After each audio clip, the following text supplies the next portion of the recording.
Pastor, ano po masasabi nyo sa mga religion na sila lang daw ang tanging maliligtas? Ay, Victor, walang sinabi ang Biblia na maliligtas ang kung sino mang reliyon.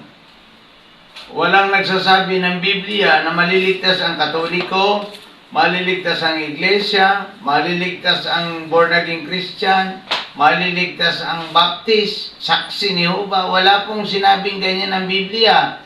Kundi ang sinabi ng Biblia, tingnan natin kung ano ang sinasabi ng Biblia. Iyon ay nakasulat sa Lucas chapter 15 verse 10. Tingnan natin kasi maraming nagsasabing ito ang tamang reliyon, maliligtas ka. Tingnan natin ang Biblia kung ano ang sinasabi. Kung ano ang sinasabi ng Biblia.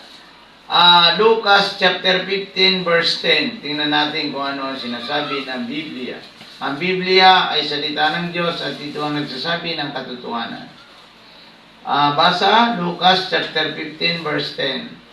Sinasabi ko sa inyo, gayon din ang kagalakan ng mga anghel ng Diyos dahil sa isang makasalanang tumatalikod sa kasalanan.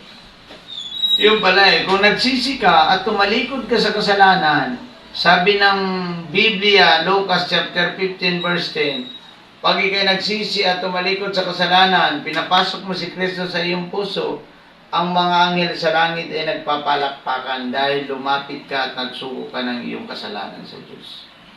Yun ang maliligtas.